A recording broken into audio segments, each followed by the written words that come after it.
Muy buenas tardes a todos y bienvenidos un día más al invitado de Radio Francia Internacional. La catedrática de literatura francesa Bettina Guillot acaba de publicar en la editorial Le Mot et le Reste, la palabra y el resto, el libro Pas pour plaire, pas là pour plaire, no estamos aquí para gustar, exhaustivo estudio dedicado al rap femenino, también en francés, gran olvidado de este género musical y literario en el que el sexismo y la imagen de la mujer son a menudo protagonistas. Y precisamente para hablarnos de este libro y de su pasión apenas velada por el rap, Bettina Guillot ha sido tan amable de venir hasta nuestros estudios. Muy buenas tardes, Bettina. Buenas tardes. Y sobre todo, muchísimas gracias por haber hecho el esfuerzo de venir hasta nosotros. No, gracias. Gracias a ustedes. Permíteme, Bettina, que explique ante todo que has nacido en Buenos Aires, en la capital de Argentina, en 1975, donde vas a realizar estudios de francés como lengua extranjera.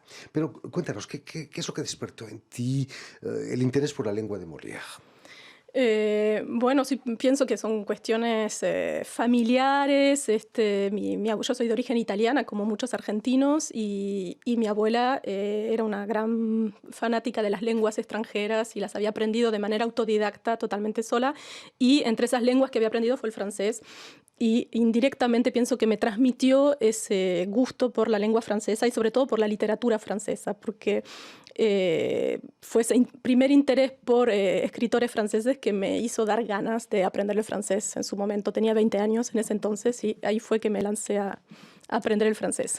Además, Buenos Aires tiene mucho de parisina, ¿no? La arquitectura. Sí, efectivamente. Y bueno, y tenemos toda una tradición en Argentina muy ligada con Francia, ya desde la época del tango. Las letras de tango hablan mucho de París, de esos tangueros que vivieron en París y esa relación tan estrecha entre París y Buenos Aires. Incluso Borges decía que el sueño de todo argentino es de vivir en París. Entonces, siempre esa idea para los argentinos de París como una ciudad mítica, soñada. Y bueno, creo que seguí de una manera muy poco tal vez original ese camino de interesarme a la lengua francesa. Sueño no solo de los argentinos, muchos latinoamericanos, efectivamente. artistas sobre todo. Vas a continuar tus estudios naturalmente aquí en Francia para especializarte en literatura francesa del 20 y el 21, es decir, de literatura ultra contemporánea. Si la literatura contemporánea es la de hoy en día, la ultra contemporánea está más allá, es de mañana quizás. Sí, es difícil de definir. En realidad yo vengo a París, a Francia en el 2003, ya había terminado mis estudios en Argentina de profesora de francés lengua extranjera, y un poco como el recorrido habitual de un profesor de francés es venir a Francia, pasar un cierto tiempo para practicar la lengua en el lugar efectivamente donde se habla más. Y al mismo tiempo quiero hacer continuar mis estudios universitarios, pero específicamente en literatura francesa. Y entonces es lo que hago. Vengo a hacer en la época no se llamaba así, pero sería el equivalente de un máster 2 aquí en literatura francesa. Y en ese momento me intereso en un tema que no tiene nada que ver con el rap, que es, a mí me gustaba mucho André Malraux. Y me interesó en el viaje que hizo Malraux en Argentina cuando él era ministro de Charles de Gaulle. Entonces voy a estudiar un poco ese viaje y su relación con escritores argentinos en los años 70. Y bueno, nada que ver, pero fue mi primer paso como investigadora en literatura francesa en ese momento. Malraux, que fue el primer ministro de Cultura del mundo, no solo de Francia. Sí. Antes no existía el Ministerio de Cultura. El Ministerio de la Guerra y de Defensa claro, sí, pero no el de Cultura. ¿Cuándo empiezas a interesarte por el rap? Porque como cuentas en tu libro, no das la imagen de alguien que pueda interesarse por el rap. Para nada. Yo vengo en el fines del 2003, 2004, entonces estoy trabajando sobre Malraux, sobre escritores los años 70 en Argentina, y siempre leí mucho de literatura francesa sobre todo, y al mismo tiempo en el 2005 son las grandes manifestaciones en los barrios pobres, si se puede decir, primero empezaron en la región de París y después se extendieron en toda Francia, donde los jóvenes quemaban autos principalmente, y que yo lo veía digamos, como extranjera y como incluso muchos franceses también que no conocen esos barrios, las imágenes en la televisión y no entender lo que estaba pasando, por qué de repente la guerra civil en Francia aparece. Y ahí es cierto que un poco el sonido de fondo, la música de fondo de todo ese contexto era el rap, y ahí descubro el rap por la primera vez. Lo empiezo a escuchar. Y eso lo cuento en mi primer libro, en la introducción, fue como un momento estético muy fuerte, o sea, porque un año antes sí, a veces escuchaba rap en las radios y eso era ruido, para mí era absolutamente ruido, pero en ese momento era como que empezaron a hacer textos poéticos muy claros para mí y fue como un shock estético muy fuerte. Y al mismo tiempo me llama la atención el trabajo de escritura que hay en esos textos y me hacen pensar a textos literarios franceses que estaba leyendo, que había leído y empiezo a ponerlos en relación. Y ahí me empieza como a apasionar el rap, lo empiezo a descubrir, a escuchar cada vez más, a interesarme, me empiezan a gustar ciertos raperos y otros no. Y un año más tarde decido como orientar mis estudios hacia eso y propongo a la universidad, en los estudios literarios acá en Francia, si habría algún profesor que le interesaría dirigir una tesis doctoral en literatura francesa sobre el rap. No fue fácil, pero lo encontré. Fue gracioso porque en su momento encontré una profesora especialista del siglo XVII francés, pero que se interesaba mucho en la relación entre literatura y violencia. Entonces, el rap formaba parte de cosas que le empezaban a interesar. Porque el rap tiene textos poéticos, pero es una poesía de combate. ¿Se puede...? Sí. Hay muchas cosas que se ponen efectivamente en práctica. Al mismo tiempo, lo que muestro en el primer libro que trabajé, que es sobre rap y literatura... El primer libro se llama Sin faltas de ortografía, rap y literatura. Sí, que ese libro en realidad sale de mi tesis. O sea, hice mi tesis doctoral sobre ese tema y la reescribí para poder editarla en una edición más que no sea catedrática, porque no es una edición catedrática. Y precisamente lo que muestro en este libro es cómo este rap francés no sale de la nada tampoco. Si bien tiene efectivamente, como todo rap, un origen en los Estados Unidos y en el rap norteamericano, hay una manera de buscar referencias y manera de decir y de hablar y de escribir que son particularmente francesas o que están en la cultura occidental. Y de ahí, por ejemplo, cosas que se hacían ya en la Edad Media, lo que era toda la literatura oral, los trovadores, por ejemplo, que se hacían como especie de batallas de poesía y todo eso, y todas esas cosas se retoman actualmente en el rap, y que lo que es interesante es que los raperos mismos son conscientes, muchos raperos, que se interesan en esas formas antiguas de poesía para trabajar sus propios textos. El rap y su lenguaje nace en la banlieue, los suburbios aquí en Francia, que nacen de la inmigración postcolonial de los 80, ¿no? Sí, al mismo tiempo es eso, es una música muy, muy anclada en referencias que tienen que ver con una historia francesa complicada y que se empieza a manifestar precisamente a partir de los años 2000. Se muestran bien las tensiones que existen entre esa población que viene de una inmigración postcolonial, pero que sigue siendo llamada población inmigrante o migrante, y cuando ya no lo son más, ya son una tercera generación de personas que han nacido en Francia, que han crecido en Francia, que jamás han pisado sus países, los países donde vienen sus familias, y que se las siguen percibiendo y no considerando como francesas. Entonces ese rap es un poco la música y la manera de expresarse de muchos jóvenes de estos barrios, y al mismo tiempo la manera de hacer descubrir las realidades o la vida de estos barrios o cómo se sienten esos jóvenes franceses en la sociedad francesa. Todo eso lo transmiten gracias al rap. Inmigración que no solamente es argelina o norteafricana en general. Seguro que te has interesado por Sebastián Roca, un rapero francés con orígenes colombianos. Colombianos, ¿no? Sí. Que además rapeaba primero en francés, pero luego en español también. Sí, precisamente Roca, bueno, él forma parte de uno de los primeros grupos de rap en los años 90 acá en Francia, que se llama La Clica. Súper interesante ese grupo y que cuenta mucho, describe mucho la vida en los barrios, en la periferia urbana aquí en Francia. Y él rapea en francés con palabras en español que mezcla ya insistiendo en sus orígenes latinos, y después su carrera que se fue de Francia y está haciendo rap en español. Tuvimos la suerte de tenerlo aquí con nosotros qué bien, hace unos años ya, pasa el tiempo muy rápido.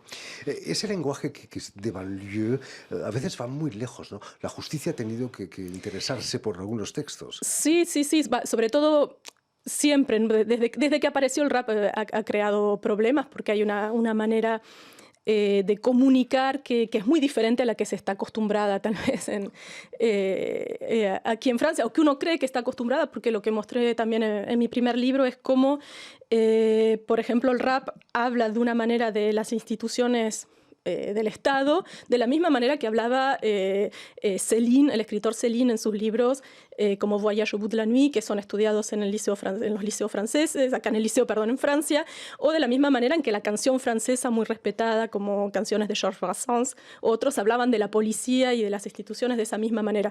Pero es cierto que el rap viene con una forma nueva de música que es muy diferente a lo que se está acostumbrado, con palabras fuertes, palabras que se desconocen también, porque muchas palabras son las que se hablan en la periferia, y es una manera así artística que no se priva de utilizar vulgaridad, expresiones vulgares, malas palabras, fórmulas shock, que son importantes para transmitir ese mensaje. Entonces es cierto que esas fórmulas shock al principio, en los años 90, al principio de los años 2000, eran en general destinadas a la policía y a las instituciones, al Estado, a las instituciones del Estado. Entonces, en muchas ocasiones, sobre todo en el momento de las grandes manifestaciones en los barrios periféricos, hombres políticos aquí en Francia van a acusar al rap y decir, miren, lo que está pasando aquí es lo que dice exactamente este texto de rap escrito hace 5 años. Y se va a censurar el rap. Ciertos textos de rap no pueden ser pasados en la radio. Raperos han sido convocados en justicia. Y condenados. Y condenados. Después, sí, más adelante, sobre todo, ha habido un caso importante en el 2002 de un grupo que se llama La Rumeur, que, digamos, no por sus textos de rap, pero tenían como una especie de revista que distribuían en los conciertos, en el que denunciaban el actuar de la policía en los barrios periféricos. Entonces la policía se los va a acusar de ultraje a las instituciones públicas. Eso desde el nacimiento del rap acá en Francia ha sido siempre ese problema de tensión. Baudelaire y otros poetas del XIX también tuvieron problemas con la justicia. Sí, y Brassens lo mismo con su canción Hécatombe. Después lo que muchos raperos acusan y dicen es que si ellos dicen algo contra las instituciones francesas, enseguida la justicia les cae encima, y que un cantante blanco puede decir lo que quiera y lo van a dejar tranquilo, porque Renaud, por ejemplo, en sus canciones dice cosas muy parecidas o incluso peores que en muchos textos de rap, y pasa. Y es cierto que el rap siempre chocó de entrada por esa manera tan fuerte y brutal de denunciar las cosas y de explicar las cosas. Volviendo al libro que acabas de publicar, Pas là pour plaire, no estamos aquí para gustar. ¿Cómo nace la idea de dedicar un libro al rap femenino? Me imagino que no hay muchas raperas femeninas. Hay muy pocas. Hay un 5% de discos hechos por mujeres en la industria del rap. Y hablando que lo que hay que saber es que aquí en Francia el rap es la primera industria musical. Es la música la más vendida y la más escuchada. Y actualmente es la música que representa la canción de expresión francesa en el mundo entero. Más que el rock. Sí. No hay comparación. O sea, los artistas de rap son los que son escuchados mundialmente como referencia de la canción francesa actualmente, en estos últimos 5 años. Entonces, digamos que es la música que tiene más aceptación, si se puede decir, comercial, porque es sumamente vendida, sumamente escuchada, y al mismo tiempo es la música que más conflictos crea con respecto a muchas cosas. Pero lo que me interesó es precisamente cómo puede ser que esta música tan vendida, tan escuchada, tan producida, la mayor producción de rap, de música actualmente en Francia es el rap, ¿cómo puede ser que haya tan pocas mujeres? 5% de mujeres nada más. Es que el ambiente del rap es muy machista, ¿no? Muy sexista. La mujer es un oscuro objeto del deseo solamente. Sí y no. O sea, ahí fue como el gran... Entonces quise como estudiar eso, decir, bueno, a ver estas mujeres que existen al mismo tiempo. Cuando hice mi primer trabajo, el rapero, lo digo en masculino, pero el rapero que más me interesó, que más me gustó, es una mujer, Kassé. y que muchos especialistas de rap dicen el mejor rapero francés es una mujer. O sea, entonces ahí como que dije, bueno, quiero hacer un trabajo sobre Cassé, quiero trabajar sobre ella, solamente sobre ella, y ahí empecé a interesarme. Bueno, y en las otras, con las otras también, porque hay mujeres, hubo mujeres y las hay, solo que están están como ocultadas o se las conoce poco. Y lo que al hacer este trabajo, lo que me pareció sorprendente es que no es precisamente el rap o los raperos los que dejan de lado a estas mujeres, sino la industria de la música, porque las mujeres no venden el rap como venden los hombres. Entonces, muchas mujeres con carreras o con obras de muy buena calidad, incluso a veces de mejor calidad que ciertos raperos hombres, las van a despreciar en las casas de discos porque les van a interesar producir a un hombre y no a una mujer. Lo que hay que saber es que el ambiente de la música en general es muy misógino. El rock es lo mismo, parece que la música clásica lo mismo, o sea, las mujeres que se destacan son muy pocas, a las que se le da espacio son muy pocas, o sea que el rap no sería muy diferente de todas las demás con respecto a eso. Lo que sí está la imagen del rapero en sí como un joven de barrio, negro o árabe, con su casquete, no sé cómo se dice en español, su visera, su gorrita, y que insulta a las mujeres, habla mal francés. Bueno, para mí es como que todo eso se relacionaba. Entonces, ir a buscar qué hay de real en eso o no, por qué tenemos esa imagen del francés blanco como un caballero, un gentleman, y del joven negro o árabe como el que habla mal de las mujeres. No solo es en Francia. Sí, pero bueno, está como esa imagen muy repandida. Y interesándome en la trayectoria de estas mujeres, de estas raperas, en general siempre trabajaron muy bien con los hombres, con los raperos hombres. Y no fueron... ¿Cómo son tratadas? Muy bien, nunca fueron despreciadas por los raperos hombres, al contrario. Recién vimos al principio un video de Shai. Shai es una rapera belga, actual, contemporánea, una de las mujeres que está, que ha firmado en una gran casa de discos.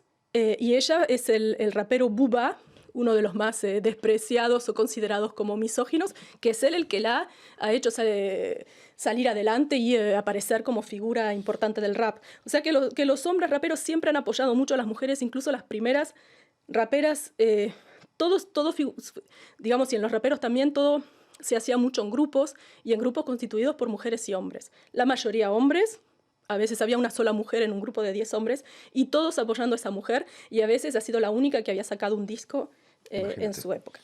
Bob Dylan obtuvo en el 2017 el Premio Nobel de Literatura, cantautor, poeta naturalmente, pero ¿para cuándo un rapero podría obtener un Premio Nobel de Literatura? Pienso que precisamente es muy diferente la percepción que se tiene en la literatura en los Estados Unidos que aquí en Francia. Un rapero francés puede ser que un día tenga un rapero norteamericano puede ser que algún día le den el Premio Nobel de la Literatura, porque el rap en Estados Unidos es percibido de manera diferente. En las universidades se estudia el rap, hay cátedras que proponen estudios de rap o trabajar el rap desde el punto de vista literario. Aquí en Francia es algo todavía muy marginal y sobre todo es una música muy mal considerada, si bien es una música que vende muchísimo, es una música considerada como vulgar, inferior. Pienso que aquí en Francia no sería nunca posible, seguramente tampoco hubiese sido posible que un Bob Dylan obtenga el Premio Nobel de Literatura aquí en Francia. Imagínate. Precisamente, y que es una de las cosas que me interesó en el primer libro, porque hay una relación muy estrecha en Francia, muy estrecha y muy sagrada, si se puede decir, con la literatura, y con la literatura escrita principalmente. La literatura se escribe con una gran L en Francia. No todo se mezcla con la literatura. Solo se considera literatura lo que está escrito en un libro. Lo demás, ¿no? Bueno, el teatro de Molière, pero hay que saber que Molière en su momento tampoco se lo consideraba como una gran literatura o obra. Y todo lo que forma parte de la oralidad, de la poesía oral, está relegado al universo de la canción. Como dos universos totalmente diferentes que no pueden cruzarse. Gracias a tu trabajo quizás estás subiendo el nivel del rap a un nivel literario y poético, naturalmente. En fin, pues ya lo saben, el libro de Bettina Guillot, On n'est pas là pour plaire, pas là pour plaire, no estamos aquí para gustar, ha sido editado aquí en Francia y en francés por las ediciones Le Mot et le Geste. Muchísimas gracias, Bettina, por habernos contado cosas tan interesantes sobre el rap. Permíteme también que dé las gracias a Olivier Roux y a Julien Lang, quienes se han ocupado hoy de la realización del programa, y enviar un saludo muy especial a nuestros telespectadores, porque también los tenemos, que nos siguen en toda América Latina, gracias a una cadena de televisión internacional uruguaya que se llama Canal U y emite desde Montevideo, allí en Uruguay. Muchísimas gracias. Y a ustedes muchísimas gracias por su atención y les damos cita para una nueva edición de El Invitado de Radio Francia Internacional.